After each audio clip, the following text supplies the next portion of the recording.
I started my career in the financial industry, but 7 years ago, I had the opportunity to shift into a new market for me, the insurance market. And since then, I've been passionately working in the pricing area in different roles, and now as head of data and efficiency. And today, I will share some of my experiences in organizing high-performance teams. But before going straight to the point, I want to give you some context on our company and our market, starting from our company. ADDI is a long-established insurance group in Brazil. The company itself started in 1903 in Frankfurt, Germany, but arrived in Brazil in 1979, starting its operations first in the south of the country. In 1996, there was a turning point. Talanx AG assumes as global holding of several insurance and reinsurance brands, and pushing even further the growth and diversification. Our group has usually been among the top 5 companies in our domestic market share, but recently we had 2 major mergers. The first one in 2023, ADDI acquired the Sompos retail operation, and more recently, an even bigger move, ADDI acquired the whole business operations of Liberty in 4 countries of Latin America: Colombia, Chile, Ecuador, and Brazil. And due to regulatory requirements, we replaced Liberty brand in our country. So now the group operates with 3 insurance brands: Yellow, ADDI, and Aliro, and 1 assistance brand called Fácil Assist. And translating this operation into numbers, we have over 6 million customers, more than 38,000 brokers, nearly 5,000 employees, around 13 billion reais of GWP, 20,000 service providers, and we are number 2 motor insurance group in market share. And definitely, it's a remarkable moment for our group and our careers. Sompos integration was almost over when Liberty announcement came. Naturally, we were very happy, but also a bit anxious because Liberty Retail's operation in Brazil was slightly larger than ADDI's own operation. So it was definitely something huge. And what I'm going to show, something very important, that our challenges, they are not only related to these recent mergers, but they are also related to the market itself, competitiveness, macroeconomic situation, new technologies arising. So I'll give you now a broader context on our market, and going more specifically also to the challenge of our group and our pricing department. Starting from the market, the inflation is rising, and we know that with higher inflation comes higher interest rates. This is good for the financial side, from the financial side aspect for our group, but not for the country, naturally. But inflation, it means higher claim costs in the future, so this is definitely not good. We have new OEMs emerging, especially the Chinese ones, and it demands a deeper underwriting analysis. We have also extreme weather events. They are occurring more frequently, unfortunately. In 2020, a cyclone hit the south of the country. We're not getting used with this kind of events. And last year, severe floods hit the same region. We have also a low insurance culture in Brazil. Motor insurance is not mandatory, so just around 30% of the vehicles are insured. We have a green field to explore, but also the cultural barriers remain. And the competition is fierce. Insurers, they can't sell directly to customers by law, so the brokers play a vital role as intermediaries on this process. It means that loyalty to insurance brands usually is low, and the decisions are more price-driven. In terms of group, we have as main challenges delivering unique customer experience, not only for policyholders, but for brokers and stakeholders in general. Leveraging acquisitions is an ongoing challenge. Being among the top-tier insurance companies in our market share to keep this position and to seek more, and strengthening our brands and culture, especially after mergers, because this is the way we shape, this is how we pursue, this shapes the way we pursue our goals. And going more specifically to the pricing department, offering the best risk-aligned offers throughout our models. After the mergers, the amount of data that we manage more than doubled, so exploring its potential is key. Faster time to market, that is basically implementing and deploying these strategies into our tariff. We need to keep up with the fast market pace.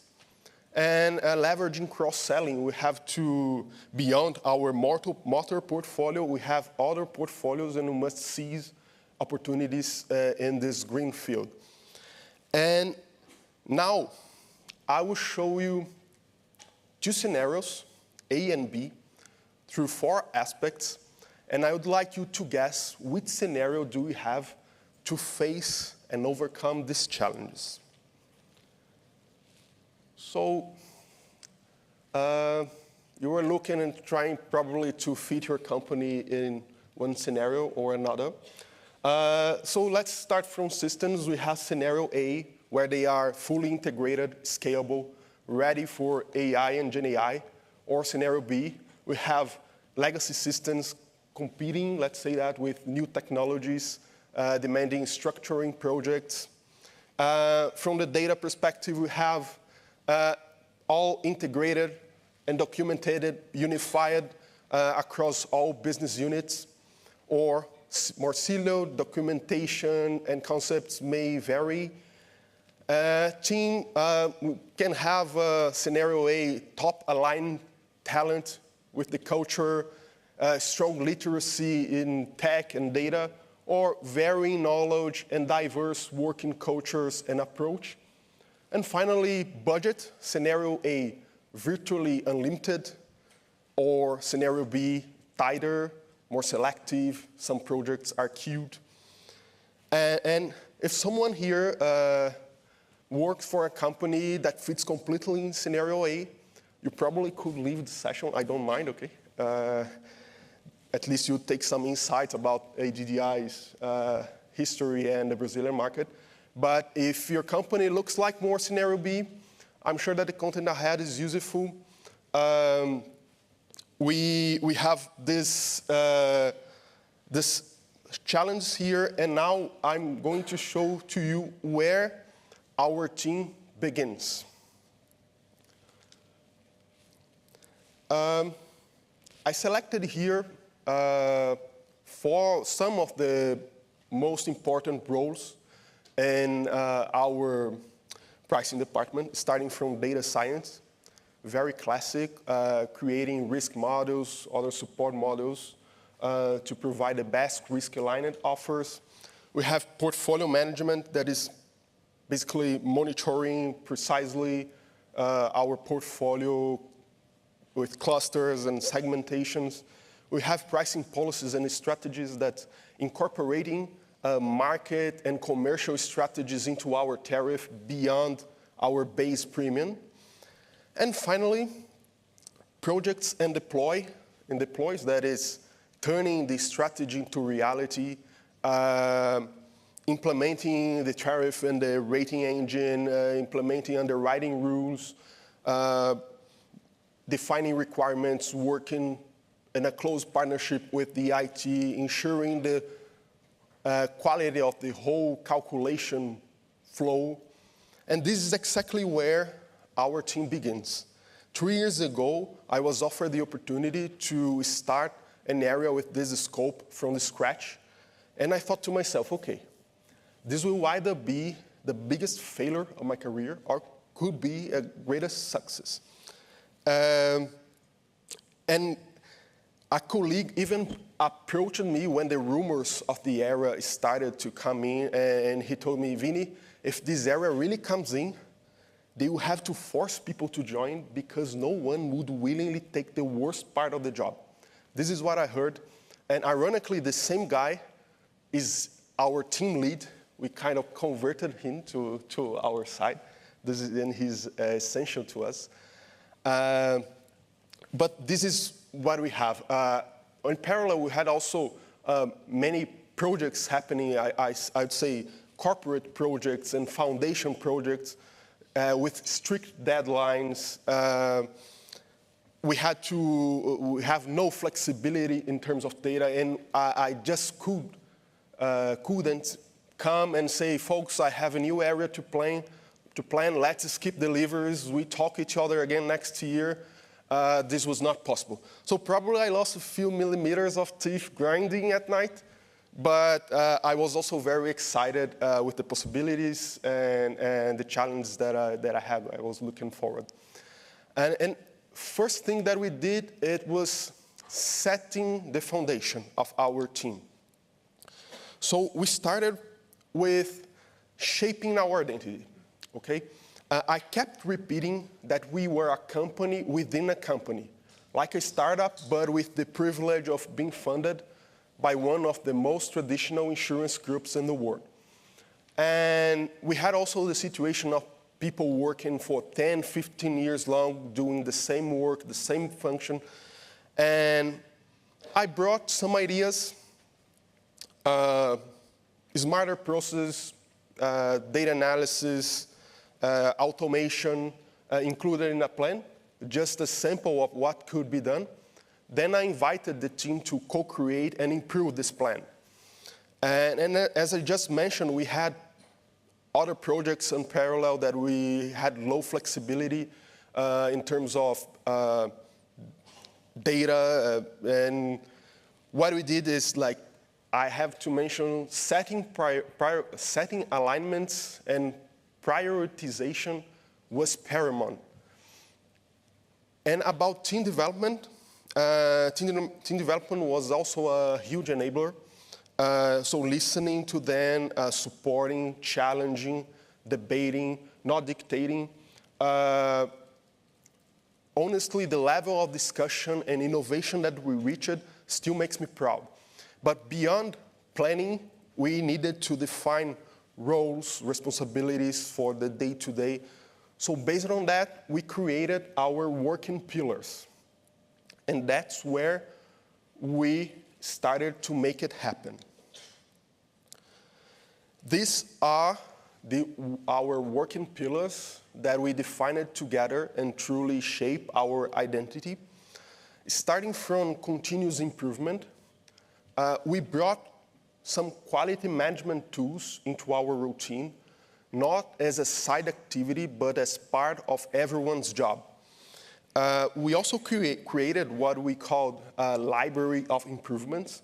It's just an Excel file, but it became a very powerful tool. Every idea, every improvement implemented is registered there. And I have to say that this was very, very important to us because we could create a culture of small and constant improvements. And this builds momentum to the team, and the team feel empowered to make the change themselves. So these small steps over time add up to big results. And I have also something important on this topic, that the improvements, they can be as simple as optimizing a code function that saves a few seconds, or as impactful as changing the approach of a whole business process. I wanted to demystify the idea that innovation has to be something huge. Most people hesitate and share small ideas because they think they are not innovative enough, but these ideas is what add up to big results. Going to enhancing analytics, this pillar is about working hand in hand with our data science. We search for variables, new variables, internally and externally. We let them available in databases in our rating engine. It's all about to make our models or let our models updated, alive, and one step ahead of the market.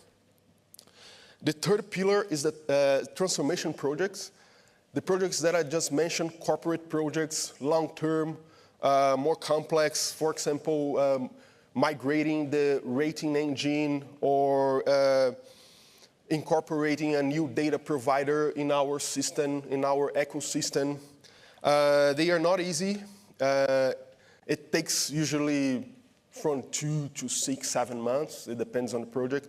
It demands also strong coordination of our team and the IT and sometimes other departments. But these are the kind of projects that set us up for the future. Research and application. This is the innovation lab side of our team. We all do some of the repetitive and less glamorous work, but we also create our own tools to make life easier. For example, we created a ticket management system entirely with the Office suite. It standardized requests, automatically generated tasks, sent notifications, and gave everyone visibility on deadlines. It may sound simple, but it truly solved a real pain point. With this pillar, our team can put the creativity into practice and transform the ideas in tools or approaches that really brings value to the business. Governance, remember about documentation or procedures. It may sound boring, but without governance, nothing works. Governance is what makes our daily routine reliable. It's what allows us to grow without losing control. And for us, it means clear steps, clear things, back up on the activities. And even when there's someone change roles, the knowledge and the routine keep stable. And finally, knowledge management.